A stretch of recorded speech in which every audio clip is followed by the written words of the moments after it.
Hi, I'm Melissa Davis, and welcome to Hello Prime Life, where midlife isn't a crisis, it's your comeback. Have you ever driven all the way home from work, pulled into the driveway, and realised you have absolutely no memory of the last 15 minutes? That's autopilot, and a lot of us are living our entire 40-something lives exactly like that. Physically present, but the you part of your life has gone completely offline. Nothing feels energising anymore. Even the things you used to love feel flat. Not awful, not amazing, just beige. Like someone dimmed the lights on your whole life and forgot to turn them back up. I hit that exact wall a few years ago. I had just stepped away from one business and was ready to launch the next. But when it came time to actually design it, nothing. My mind felt like a wrung-out sponge. I was caught in the competence trap, so busy solving everyone else's micro-emergencies that I had zero creative juice left for myself. That's the midlife funk. But here's the good news. It isn't a breakdown, it's a signal.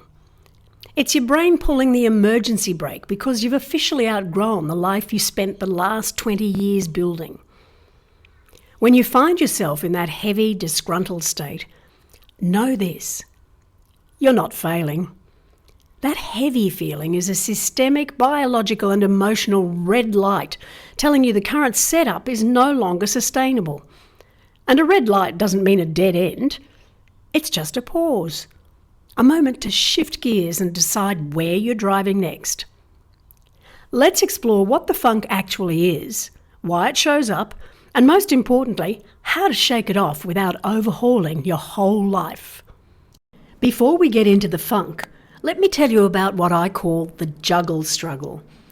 There came a point in my own life where I couldn't bear walking into the office anymore. Not because I had a problem with the work or the people. I'd built something I was proud of. But somehow I'd become the human band-aid for everyone else's emergencies. Every ping, a request. Every meeting, a challenge. Every quick question, someone else's to-do list. My brain ran all day with a dozen people's needs queued up, and not one of them was mine. I was mentally exhausted, emotionally frustrated, and I'd become reactive instead of proactive, constantly putting out fires instead of focusing on what actually mattered.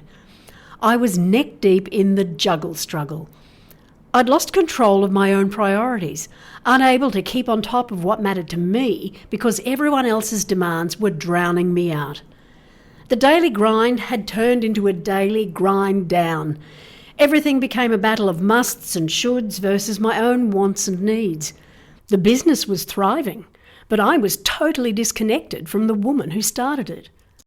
I made one small but radical shift. I chose to be unavailable for one day a week.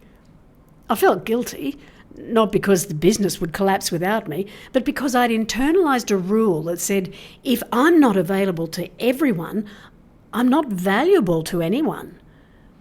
Looking back, I can see what that guilt really was. The mistaken belief that everyone else's needs were more legitimate than mine. If I wasn't physically present, I wasn't really working. If I wasn't available, I wasn't really committed. If I took space for myself, I was somehow failing.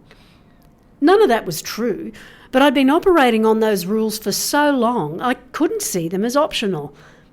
But the sky didn't fall, the team didn't collapse, the clients were still happy, and me, I finally exhaled. And when I gave myself that one day of space, things I'd stopped noticing came back into focus. I started having ideas again, not just solving problems, but genuinely creating. I remembered what excited me about the work in the first place. The funk wasn't a sign I was failing or falling apart. It was a sign something needed attention. And in a relatively short time, the fog started to lift. The midlife funk isn't laziness or generally feeling fed up. It's what happens when your system hits capacity, like a circuit breaker that flips when you've got too much running at once. Your body and brain are still functional, but something needs to reset before you can run at full power again. A quick note, there's a difference between a midlife funk and clinical depression. If this feeling is heavy, persistent, and you can't see a way through it, please reach out for professional support. But if it's that muted beige feeling of being misaligned and uninspired, that's exactly what we're going to fix right now. Here's the part about the funk that messes with your head. You look fine. You're still showing up, still getting things done, still managing everyone's expectations. From the outside, you're functioning perfectly. From the inside, you're operating on willpower and cold coffee, wondering when you became someone who just functions instead of lives. The funk is the gap between those two realities. It usually shows up like this. You feel flat and foggy, lacking enthusiasm even for things that used to light you up. You're on autopilot, showing up but not really present. Your routines feel heavy instead of helpful.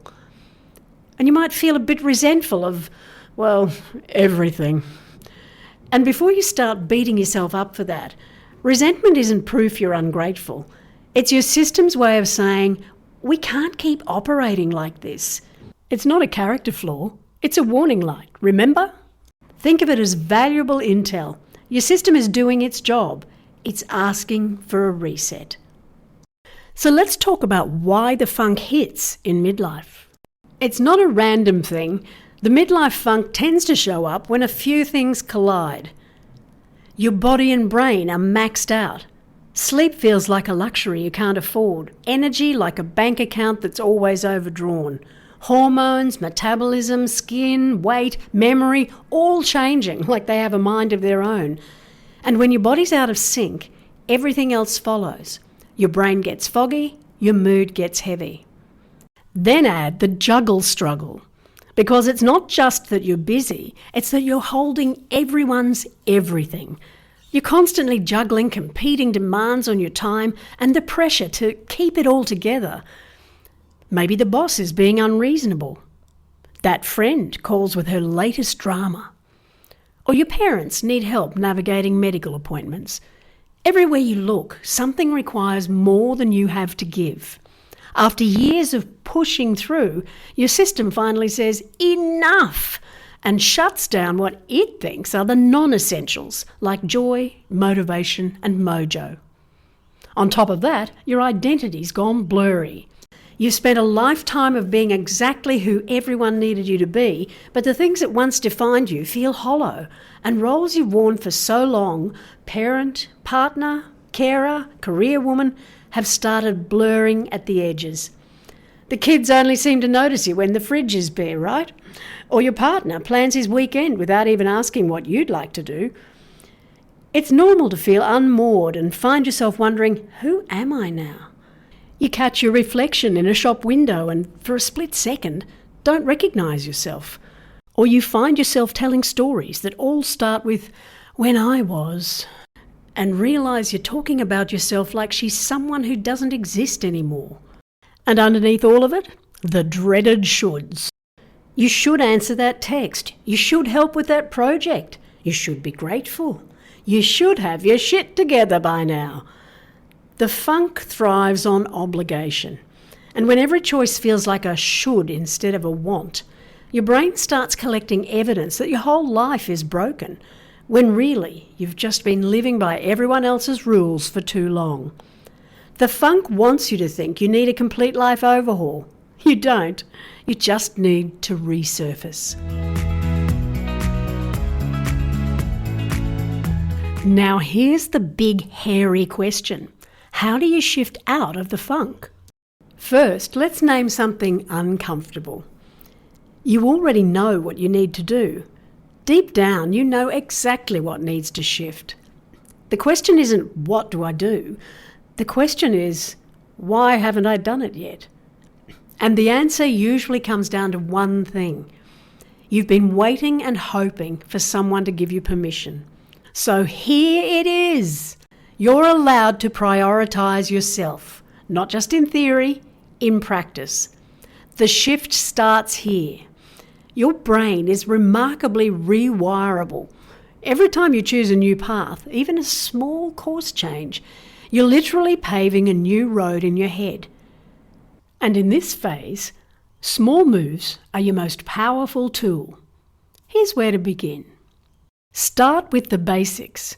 The unsexy stuff changes everything, and I bet you've been skipping it. Sleep before scrolling, water before wine, moving your body before you reach for coffee. Unfunking yourself isn't sexy. It's choosing a good night's sleep over a Netflix binge, eating proper meals instead of snacking your way through the day, deliberately drinking water, and plenty of it. Boring? Yes. Essential? Absolutely. Get the basics right and everything else gets easier. Number 2 is switch the scenery. Your brain is on a loop because your environment is on repeat. Same coffee shop, same route to work, same spot on the couch, same weekend routine.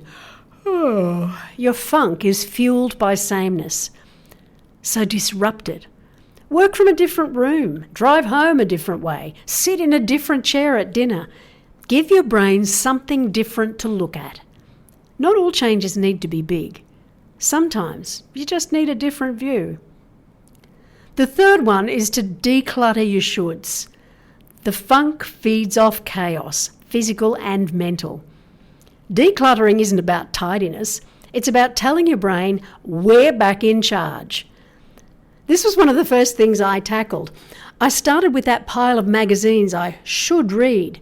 Tossed them. Those clothes in the back of the wardrobe I was keeping just in case? Gone. I wasn't the same person who thought she needed 50 organisational tips or outfits that no longer fit who I'd become. Every item I kept, just in case, was another reminder of who I thought I should be, and every reminder was taking up space where my actual life could live. Your midlife self deserves curated calm, not accumulated guilt.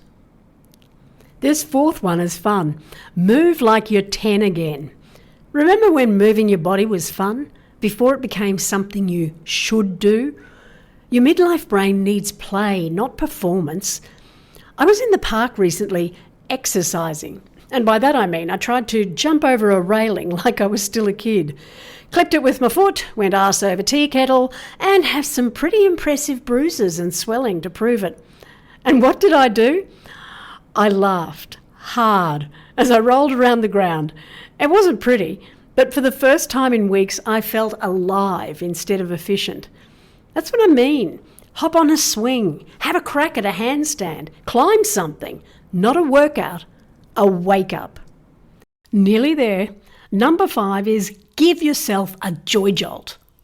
What brings you instant joy? Not something you plan for, something that hits immediately.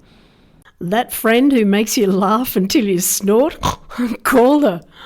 Animal snuggles, visit a shelter or head for the local dog park if you have to.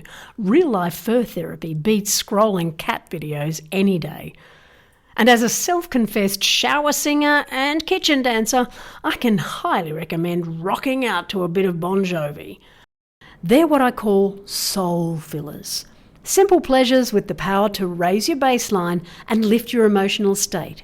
No pressure. And number 6 is to schedule something delicious. Your brain craves novelty, and funks thrive on nothing's coming. So put something delicious on your calendar. Anything. A solo movie date. Afternoon session, popcorn, zero guilt. A mystery drive where you just pick a direction and see what you find. The smallest bit of anticipation can kickstart your spark. So plan something right now. No excuses. Think of this as a circuit breaker to unfunk yourself. If you're in the thick of a funk right now, here's what I want you to remember. This isn't permanent, it's a temporary state.